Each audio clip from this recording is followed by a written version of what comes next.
Hi നമസ്കാരം. നമ്മൾ ഇന്ന് ചെയ്യാൻ പോകുന്നത് ഹോൾഡിംഗ് കമ്പനിയിൽ ഒരു പുതിയൊരു അഡ്ജസ്റ്റ്മെൻ്റാണ് നമ്മൾ പഠിക്കാൻ പോകുന്നത്. പുതിയെന്ന് പറയാൻ പറ്റത്തില്ല, ഇതൊരു ഏറ്റവും ഇമ്പോർട്ടൻ്റ് ആയിട്ടുള്ള അഡ്ജസ്റ്റ്മെൻറ്റ്സ് ആണ്. കാര്യം എന്ന് വെച്ചാൽ ഒരു കമ്പനി മറ്റൊരു കമ്പനിയെ ഏറ്റെടുക്കുന്ന സമയത്ത് അല്ലെങ്കിൽ അക്വയർ ചെയ്യുക എന്ന് പറയുമ്പോൾ അവരുടെ എത്ര ഷെയർ ഹോൾഡേഴ്സാണ് അവിടെ നിലവിലുള്ളത്, ആ കമ്പനിയിലേക്ക് ആ ഷെയർ ഹോൾഡേഴ്സിനെ അതേപോലെ ആ എത്ര ഷെയർ ഹോൾഡേഴ്സാണോ ഉള്ളത് അവിടെ ഇൻവെസ്റ്റ് ചെയ്യുകയാണ് ചെയ്യുന്നത്. ആ ഇൻവെസ്റ്റ് ചെയ്ത് അപ്പോൾ അത് നമ്മൾ പല പാർട്ടായിട്ട് പഠിച്ചു അല്ലേ. നമ്മൾ ആദ്യമേ നമ്മൾ ബേസ് പ്രോബ്ലം ചെയ്തപ്പോൾ 100% നമ്മൾ അക്വയറിങ് ചെയ്യുന്ന സമയത്ത് 100% ഇൻവെസ്റ്റ്മെൻറ്റ് പഠിച്ചു, 50%, 70%, പിന്നെ അങ്ങോട്ട് പല എമൗണ്ടിലാണ് നമ്മൾ അവരുടെ ഷെയറിൽ ഇൻവെസ്റ്റ് ചെയ്യുന്നത്. മെജോറിറ്റി ഷെയറിൽ എന്തായാലും 50% എബവ് ഇൻവെസ്റ്റ്മെൻറ്റ് നടത്തി കഴിഞ്ഞാൽ അതെന്താണ്, ഹോൾഡിംഗ് കമ്പനി ആയിക്കഴിഞ്ഞു. അപ്പോൾ ഈ അക്വയർ ചെയ്യുന്ന സമയത്തും അല്ലെങ്കിൽ അതിന് ശേഷമോ സബ്സിഡിയറി കമ്പനി മുമ്പ് കഴിഞ്ഞ കാലങ്ങളിലുള്ള അവരുടെ ഷെയർ ഹോൾഡേഴ്സിൻ്റെ ഫൈനൽ ഡിവിഡൻറ്റ് 3 രീതിയുണ്ട്, അത് ഞാൻ പിന്നെ കൂടുതലായിട്ട് പറയാം. അതിൽ ഡിവിഡൻറ്റ് 3 പറയുമ്പോൾ ഫൈനൽ ഡിവിഡൻറ്റ് ഉണ്ട്, പ്രപ്പോസ്ഡ് ഡിവിഡൻറ്റ് ഉണ്ട്, ഇൻറ്റേറിയൻ ഡിവിഡൻറ്റ് ഉണ്ട്. ഈ 3 ടൈപ്പ് പ്രോബ്ലം നമ്മൾ ചിലപ്പോൾ ചെയ്യേണ്ടി വരും അഡ്ജസ്റ്റ്മെൻറ്റിൽ. പ്രപ്പോസ്ഡ് ഡിവിഡൻറ്റ് ആണോ, ഇൻറ്റേറിയൻ ഡിവിഡൻറ്റ് ആണോ, ചിലപ്പോൾ ഫൈനൽ ഡിവിഡൻറ്റ് ആണോ ചോദിക്കുന്നതെന്നും പറയാൻ പറ്റത്തില്ല. ഇപ്പോൾ ഞാനിപ്പോൾ ആദ്യമേ ഫൈനൽ ഡിവിഡൻറ്റിനെ കുറിച്ച് പറയാം. ഫൈനൽ ഡിവിഡൻറ്റ് ഡിക്ലെയർ ചെയ്യുമ്പോൾ ഒന്നുകിൽ അക്വസിഷൻ ഡേറ്റ്, അക്വയറിങ് ഡേറ്റിലായിരിക്കും ഡിക്ലെയർ ചെയ്യുന്നത്, അല്ലെങ്കിൽ അക്വയറിങ് ഡേറ്റ് കഴിഞ്ഞതിന് ശേഷമുള്ള ആ ഫിനാൻഷ്യൽ ഇയറിൽ ഇടയ്ക്ക് എപ്പോഴെങ്കിലും ആയിരിക്കാം അവർ ഡിക്ലെയർ ചെയ്യുന്നത്. അപ്പോൾ ശരിക്കും ഒരു കാര്യം മനസ്സിലാക്കുക, ആരാണ് ഡിവിഡൻറ്റ് ഡിക്ലെയർ ചെയ്യുന്നത്? സബ്സിഡിയറി കമ്പനിയാണ് ഡിവിഡൻറ്റ് പേ ചെയ്യുന്നത്. പേ ചെയ്യുന്നു. അപ്പോൾ അത് ആർക്ക് കിട്ടുന്നു? ഹോൾഡിംഗ് കമ്പനിക്ക് കിട്ടും. അപ്പോൾ റിസീവ് ചെയ്യുന്ന ആരാണ്? Holding company. അപ്പോൾ നമ്മൾ 2 കാര്യങ്ങളാണ് നോക്കുന്നത്. ഹോൾഡിംഗ് കമ്പനിയെ സംബന്ധിച്ചിടത്തോളം സബ്സിഡിയറി കമ്പനിയെ എന്ന് പറയുന്ന വ്യക്തിയുടെ കയ്യിൽ നിന്ന് കിട്ടുന്ന ഡിവിഡൻറ്റ് റിസീവ് ചെയ്യപ്പെടുന്നത് ഹോൾഡിംഗ് കമ്പനിയാണ്. അപ്പോൾ ഹോൾഡിംഗ് കമ്പനിയുടെ പോയിൻ്റ് ഓഫ് വ്യൂവിൽ 2 കാര്യങ്ങളാണ് ചിന്തിക്കുന്നത്. സബ്സിഡിയറി കമ്പനിയിൽ നിന്നും ഹോൾഡിംഗ് കമ്പനിക്ക് ലഭിക്കുന്ന 2 പ്രോഫിറ്റ്സ് ആണ്. ഒന്ന് പ്രീ അക്വസിഷൻ പ്രോഫിറ്റും, 2 പോസ്റ്റ് അക്വസിഷൻ പ്രോഫിറ്റ്. ഇത് രണ്ടും ഹോൾഡിംഗ് കമ്പനിക്ക് സബ്സിഡിയറി കമ്പനിയിൽ നിന്ന് ലഭിക്കുന്ന പ്രോഫിറ്റ്സ് ആണ്. അക്വയർ ചെയ്യുന്ന ടൈമിൽ നമ്മൾ കാൽക്കുലേഷൻ ചെയ്യുന്നത് 2 പ്രോഫിറ്റ്സ് ആണ്. പ്രീ അക്വസിഷൻ പ്രോഫിറ്റ് അഥവാ capital profit, post acquisition profit അഥവാ റവന്യൂ പ്രോഫിറ്റ്. ഓക്കെ, അപ്പം ഈ സബ്സിഡിയറി കമ്പനി എവിടെ നിന്നാണ് ഡിവിഡൻറ്റ് ഡിക്ലെയർ ചെയ്യുന്നത്? ഓൾമോസ്റ്റ് ഡിവിഡൻറ്റ് ഡിക്ലെയർ ചെയ്യുന്നതെല്ലാം ഫ്രീ റിസർവിൽ നിന്നായിരിക്കും സബ്സിഡിയറി കമ്പനി അവരുടെ ഡിവിഡൻറ്റ് ഡിക്ലെയർ ചെയ്യുന്നത്. മാറ്റിവെച്ചിരിക്കുന്ന പ്യുവറായിട്ടുള്ള പ്രോഫിറ്റ്, അതിൽ നിന്നായിരിക്കും സബ്സിഡിയറി കമ്പനി ഈ ഡിവിഡൻറ്റ് ഡിക്ലെയർ ചെയ്യുന്നത്.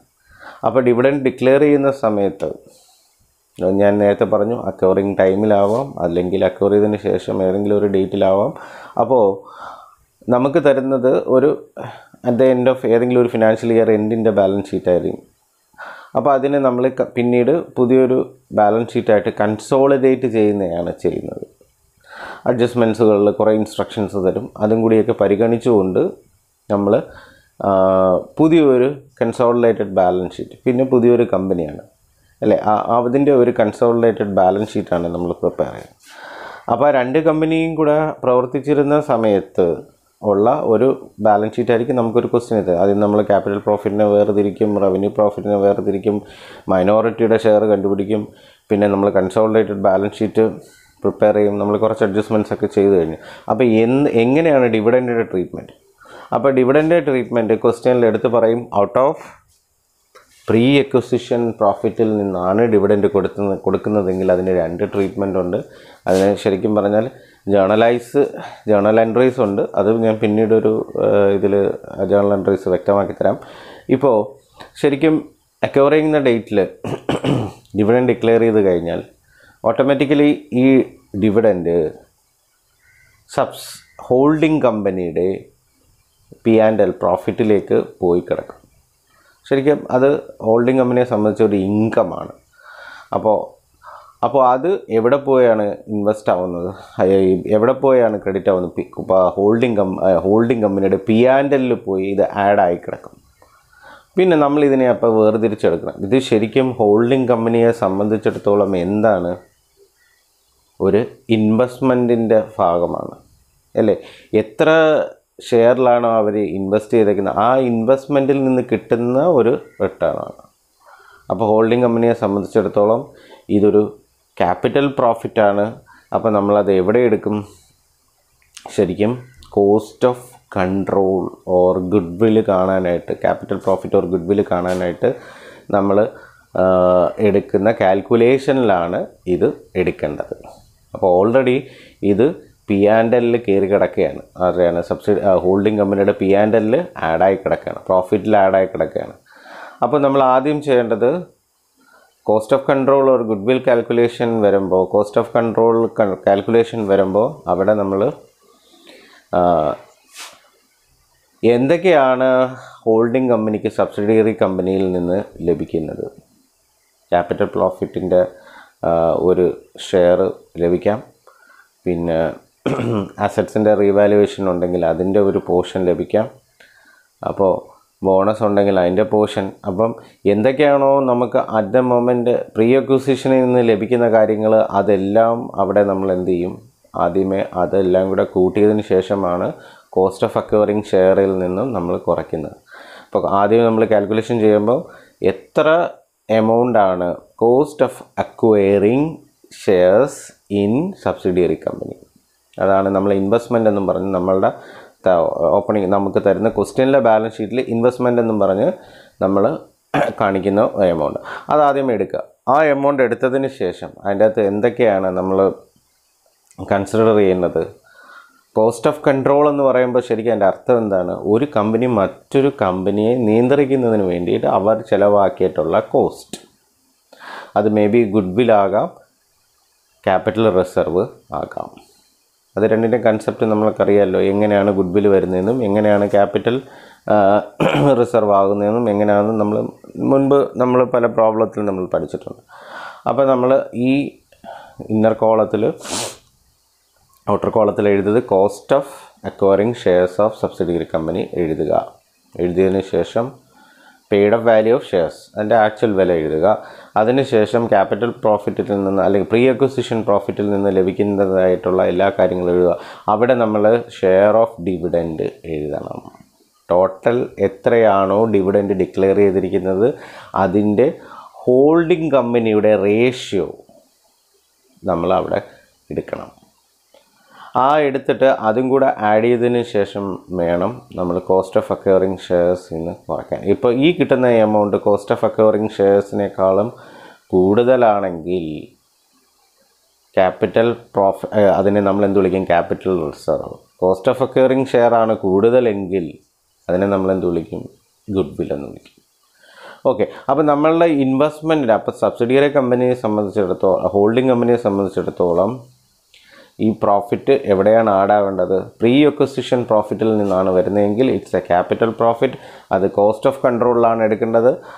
അപ്പോൾ നമ്മൾ നേരത്തെ ഒരു കാര്യം ഞാൻ സൂചിപ്പിച്ചിരുന്നു, ഓൾറെഡി ഇത് എവിടെ ആഡായി കിടക്കുകയാണ്, ഈ പറയുന്ന ഹോൾഡിംഗ് കമ്പനിയുടെ പ്രോഫിറ്റിൽ ആഡായി കിടക്കുകയാണ്.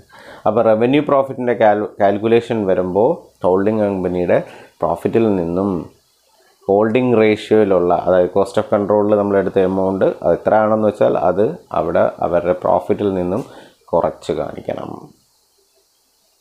ഇതാണ് ഈ ഒരു അഡ്ജസ്റ്റ്മെൻ്റ് എന്ന് പറയുന്നത്. അതായത് dividend declared out of pre acquisition പ്രോഫിറ്റിൽ നിന്നാണെങ്കിൽ ഈ രണ്ട് ട്രീറ്റ്മെൻറ്റാണ്. കോസ്റ്റ് ഓഫ് കൺട്രോളിൽ എടുക്കുകയും വേണം, നേരെ പോലെ അവരുടെ ഹോൾഡിംഗ് കമ്പനിയുടെ പ്രോഫിറ്റിൽ നിന്നും ലെസ് ചെയ്യുകയും ചെയ്യണം, P&L പ്രോഫിറ്റിൽ നിന്നും ലെസ് ചെയ്യുകയും ചെയ്യണം. ഓക്കെ, അപ്പോൾ ഇതിൻ്റെ ബേസിലുള്ളൊരു പ്രോബ്ലമാണ് ഞാൻ എൻ്റെ അടുത്ത് ക്വസ്റ്റ്യൻ ഇട്ടിരിക്കുന്നത്. അപ്പം ഞാൻ ജസ്റ്റ് ഒന്ന് ക്വസ്റ്റ്യൻ ഒന്ന് വായിക്കാം. അപ്പോൾ നമ്മൾ ഇലസ്ട്രേഷൻ 3 യൂണിവേഴ്സിറ്റിയുടെ ടെക്സ്റ്റിലാണ്. From the following balance sheet information given below. അപ്പോൾ ക്വസ്റ്റ്യനിൽ ചെറിയ ഓൾട്ടറേഷൻസ് ഉണ്ട്. അത് അസറ്റ് സൈഡിൽ എന്തൊക്കെയാണ്, അപ്പോൾ സൺട്രി അസറ്റ്സ് ആണ് ഞാൻ ഓൾട്ടർ ചെയ്തിരിക്കുന്നത്. പിന്നെ തൊട്ട് താഴെ സ്റ്റോക്ക് ആണ് ഞാൻ ഓൾട്ടർ ചെയ്തേക്കുന്നത്. പിന്നെ ഡെപ്റ്റേഴ്സ് ആണ്, പിന്നെ BR ആണ് 10,000 അവിടെ കിടക്കുന്നത്. അപ്പോൾ അത് അതേപോലെ ഓൾട്ടർ ചെയ്യുക. അഡീഷണൽ ഇൻഫർമേഷൻ തന്നിരിക്കുന്നത് Profit and loss account balance and reserve of small limited were 45,000 and 40,000 respectively when its shares were acquired by big limited on 1/1/2014. അപ്പോൾ നമ്മൾ ഹോൾഡിംഗ് കമ്പനിയുടെ ഏത് പ്രോബ്ലം ചെയ്താലും അക്വയറിംഗ് ഡേറ്റ് കറക്റ്റായിട്ട് നമ്മൾ നോക്കുക. അത് നമ്മുടെ പ്രോബ്ലത്തിൽ പല കാൽക്കുലേഷനിലും നമുക്ക് അക്വയറിംഗ് ഡേറ്റിന് ഭയങ്കര ഇമ്പോർട്ടൻസ് ഉണ്ട്. അപ്പോൾ ഇവിടെ ഈ തന്നിരിക്കുന്ന ഫിനാൻഷ്യൽ ഇയർ എൻഡ് എന്ന് പറയുന്നത് 31 December ആണ്. അപ്പോൾ ആ ഫിനാൻഷ്യൽ ഇയറിൻ്റെ സ്റ്റാർട്ടിംഗ് ഡേറ്റ് എന്ന് പറയുമ്പോൾ January 1/1/2014.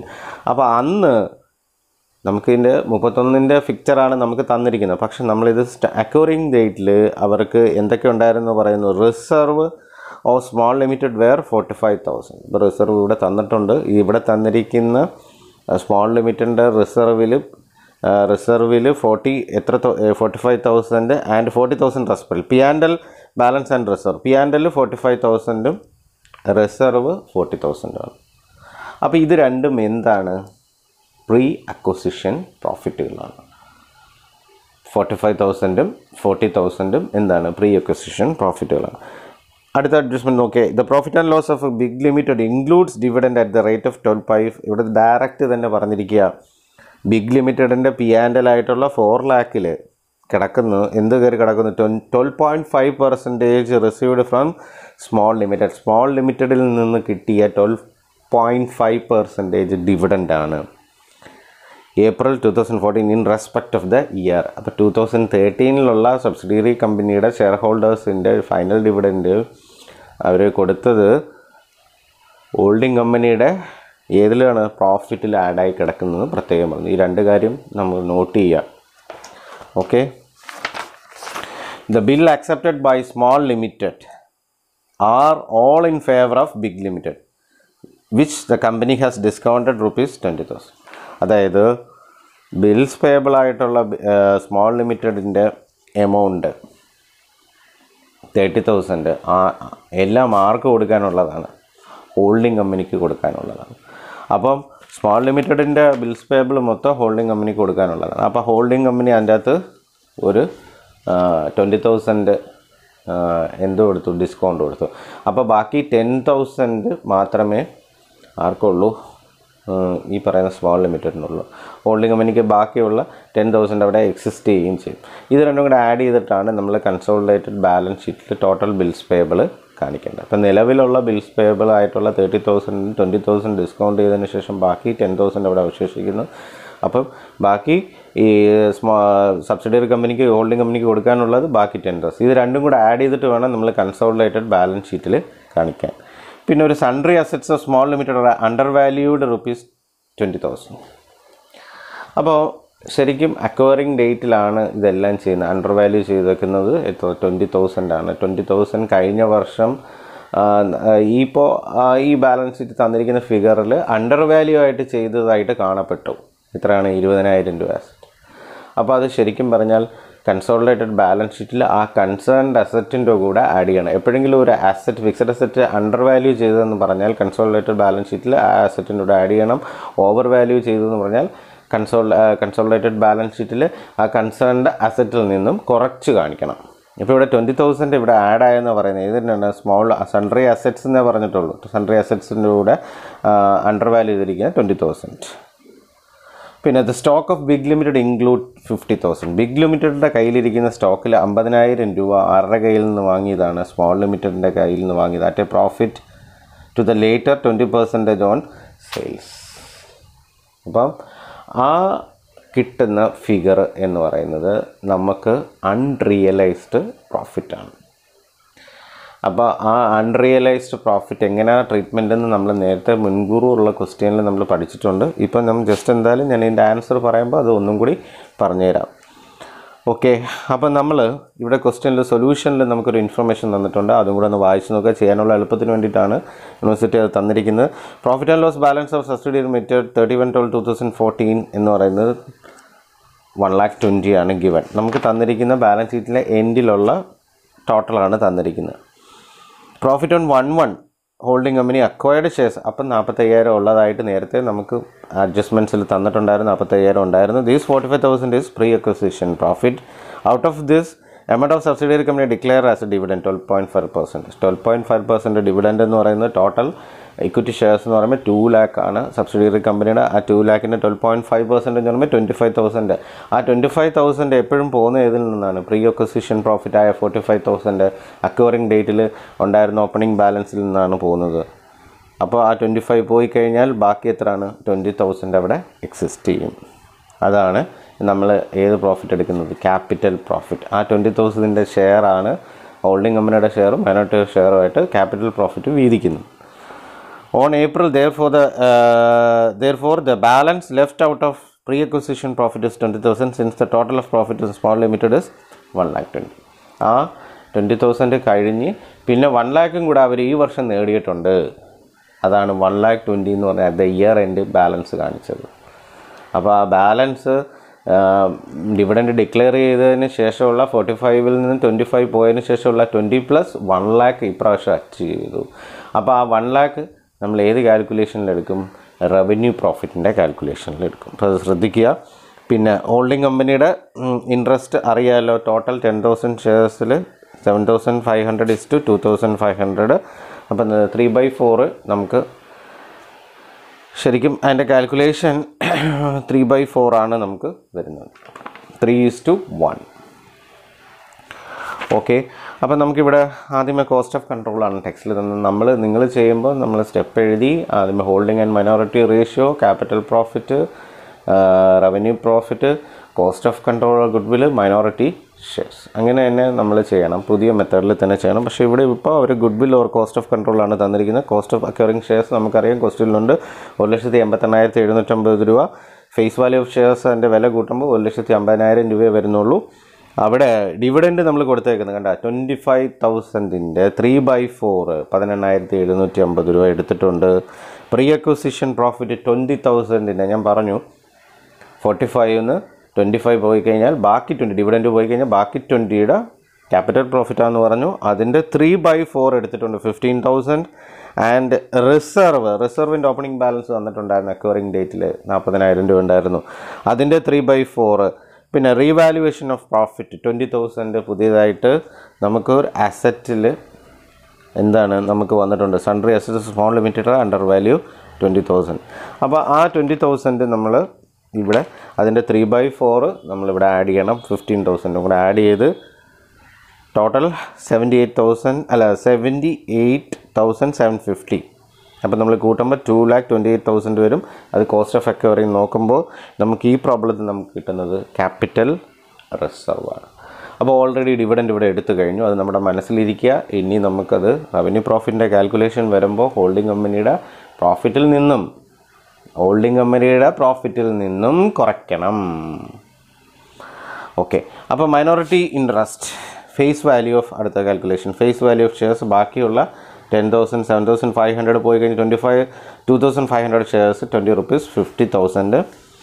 Share of pre acquisition profit നമ്മൾ നേരത്തെ എടുത്തതിൻ്റെ ബാക്കി 1/4 20,000 എടുക്കണം. പ്രീ അക്വിസിഷൻ റിസർവിൻ്റെ 40,000 1/4 എടുക്കണം. പോസ്റ്റ് അക്വിസിഷൻ പ്രോഫിറ്റ് ഞാൻ നേരത്തെ പറഞ്ഞു 1 lakh. 1 lakhൻ്റെ 1/4 എടുത്തു 25,000. പോസ്റ്റ് അക്വിസിഷൻ റിസർവ് 20,000 1/4 എടുത്തു.